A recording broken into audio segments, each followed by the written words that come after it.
जय श्री राम। सबसे पहली बात आती है कि हम अपने मन को कैसे कंट्रोल करें। तो मन को कंट्रोल करने के लिए हमको 2-3 बातों का ध्यान रखना होता है। ये सब बातें सबको पता होती हैं, लेकिन हम भूल जाते हैं, क्योंकि हम जब किसी विकट परिस्थिति में फंसते हैं, जब हमारा मन हमको नीचे की तरफ गिराता है, तब हम अपना बुद्धि विवेक भूल जाते हैं। तो वैसी स्थिति ना आए या कम से कम आए, उसके लिए हमको 2-3 चीज़ों का ध्यान रखना पड़ेगा। सबसे पहली चीज़ ये है कि अगर आपको चाहिए कि आप अपनी लाइफ में एक को किसी उत्तम लक्ष्य के लिए बांध के रखें, मतलब अपने मन को किसी उत्तम लक्ष्य के लिए मेहनत करने के लिए प्रेरित करें। मतलब कहने का मतलब आप एक उत्तम लक्ष्य के लिए मेहनत करें, तभी जाकर आपका मन ठहर सकता है। क्योंकि उत्तम लक्ष्य के लिए मेहनत नहीं करेंगे, अपनी एनर्जी नहीं देंगे, तब तक आप अपने लाइफ में कुछ ढंग का नहीं कर सकते हैं, क्योंकि आपका मन आपको इधर उधर छोटी छोटी चीज़ों में फंसा के रखेगा।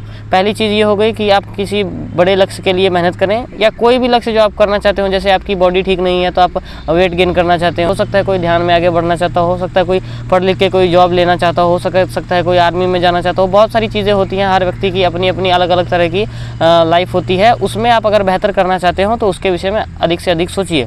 आप अपने लिए एक रूटीन रखिए। अगर आप रूटीन में नहीं रहते हैं, अपने मन के अनुसार आचरण करते हैं, जो जिस दिन जो मन होता है वो करते हैं, तो आप ज़्यादा दिन किसी भी चीज़ को फॉलो नहीं कर सकते हैं, किसी भी लक्ष्य के प्राप्त करने के लिए आगे नहीं बढ़ सकते हैं।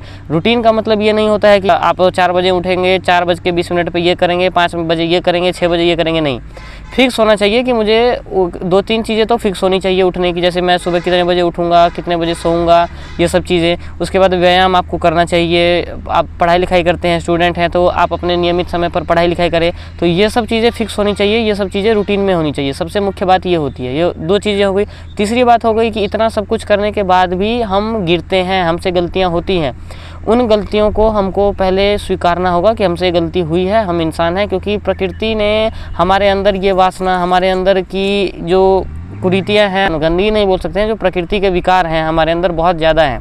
तो उनसे लड़ने के लिए हमको बहुत ज़्यादा शक्ति चाहिए। उस शक्ति के लिए आप थोड़ा बहुत कुछ अध्यात्म की ओर जरूर जुड़िए, कुछ अच्छी पुस्तकों का अध्ययन कीजिए। गीता पढ़ सकते हैं आप, या फिर और भी चीज़ें जो आप जानते हो, आपके कबीरदास के दोहे हो सकते हैं, जो भी आप पढ़ना चाहे वो ज़रूर पढ़ें। अगर कोई गलती हो जाए तो उस गलती को स्वीकारिए, उस गलती को समझिए कि मुझसे गलती क्यों हुई, ये परिस्थिति क्यों आई, और प्रयास करिए कि आगे ये गलती आपसे ना हो। तो ये सब चीज़ें अगर आप ध्यान रखेंगे तो आपको अपने मन के नियंत्रण करने में ज़्यादा आसानी होगी। और सबसे गलतियाँ होती है, जो कोई बोलता है जब तक कोई सिद्ध नहीं हो जाता है, बहुत ऊपर नहीं बढ़ जाता है, तब तक गलतियाँ होती रहती हैं। क्योंकि हमने पूर्व में जो कर्म किए हुए हैं, हमारे पूर्व के संस्कार हैं, वो बार बार हमको ये सब करने के लिए प्रेरित करते हैं। तो कितनी बार आप उसको रोकेंगे, लेकिन गलती करने से बचिए, अपनी गलतियों से सीखिए, खुद को ज़्यादा नीचा गिरा हुआ मत समझिए। बस मेहनत करते रहिए, आगे बढ़िए, यही मैं कहना चाहूँगा। तो उम्मीद है दोस्तों आपको वीडियो अच्छी लगी होगी। अगर आपको और कुछ पूछना हो तो कमेंट जरूर करिएगा। तो फिर मिलेंगे अगली वीडियो के साथ में, तब तक के लिए जय श्री राम।